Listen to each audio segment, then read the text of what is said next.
Hello viewers, good afternoon. আশা কৰো আপোনালোক সকলো ভালে আছে। আমাৰো একদম বিন্দাস। বেকগ্ৰাউণ্ডত থকা ধাবাখন আপোনালোকে চিনি পাইছেনে? ফ্ৰণ্ট কেমেৰাৰে কৰাৰ কাৰণে নামটো উলটা হৈ আছে। এইখন হৈছে শিৱসাগৰৰ জাজিত অৱস্থিত জাজি ধাবা। আপোনালোকে যদি শিৱসাগৰ বা আপাৰ আসামৰ ইপিনে যিকোনো ঠাই ফুৰিবলৈ আহে তেনেহলে এই ধাবাত এবাৰ সোমাই ইয়াৰ অসমীয়া থালিখনৰ জুতি নুলুৱাকৈ কেতিয়াও নাযাব। এইবাৰ হতে শিৱসাগৰৰ এই জাজি ধাবাখনত আমি ভাত খাবলৈ অহা দুবাৰেই হ'ল। মানে শিৱসাগৰ ফুৰিবলৈ অহা আমাৰ দুবাৰ হৈছে আৰু দুইবাৰে আমি ইয়াতে খাইছো। প্ৰথমবাৰ আহোতে খাই যিটো জুতি পাই গলো সেই জুতিটো এইবাৰ আকৌ লওঁ বুলি সোমালো।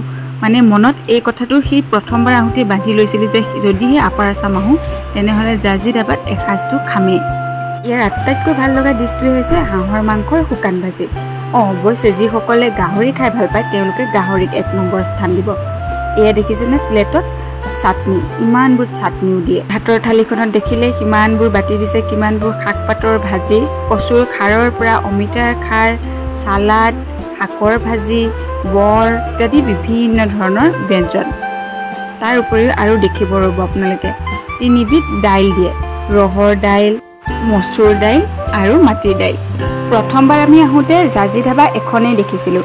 তাৰপাছত আমি প্ৰায় 6-7 বছৰৰ মূৰত আকৌ আহিছিলোঁ।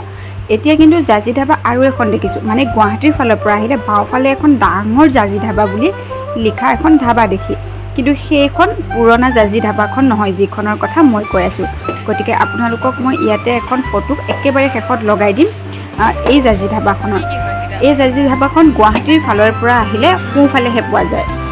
আৰু এয়া আহি গ'ল কাঁহৰ বাতিত শুকান হাঁহৰ মাংসৰ ভাজি। ইমান অকণমানি পিচ কৰি একগালমান হাঁহৰ মাংস দিয়ে, খাবলৈ কৈছোঁ নহয় আল্টিমেট সোৱাদ। ইয়াতে আপোনালোকে অসমীয়া আৰু এবিধ একেবাৰে থলুৱা খাদ্য পাব, সেইটো হৈছে বেহুৱা আৰু বাঁহৰ গাজ। যেতিয়াই আপুনি জাজি ধাবাৰ ভিতৰলৈ এণ্টাৰ কৰিব বাঁহ গাজৰ গোন্ধ এটা আপোনালোকে অনুভৱ কৰিবলৈ পাৰিব। আৰু লগতে এয়া দেখিছেনে অঙঠাত সেকা পাপৰ। এই সৰু সৰু গুটিকেইটা দেখিছে চালাড চাটনিৰ প্লেটখনত, সেইকেইটাই হৈছে বেহুৱা। এইকেইটা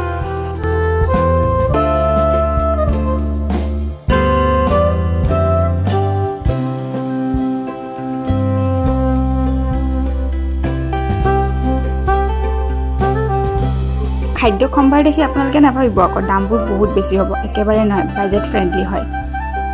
লগতে ইয়াত কেৱল ভাতৰ থালিহে যে পায় তেনেকুৱা নহয়, আৰু বিভিন্ন ধৰণৰ খোৱা বস্তু পাব, ফাষ্ট ফুডো পায়, জুচ, কফি এনেকুৱাবোৰো পাব। আপোনালোকে যি বিচাৰে আৰু খাব পাৰিব। এয়া মই ফটোবোৰ লগাই দিছোঁ। এইখন হৈছে মেইন জাজি ধাবা, যিখন পুৰণি হয়। ঠিক আছে তেন্তে আজিলৈ আহিছোঁ। নতুন এটা ভিডিঅ'ৰ সৈতে আকৌ লগ পাম। ভালে থাকক। যদি এই ভিডিঅ'টো চাই ভাল পাইছে তেনেহ'লে প্লিজ লাইক কৰিব আৰু চেনেলটো ছাবস্ক্ৰাইব কৰিবলৈ নাপাহৰিব।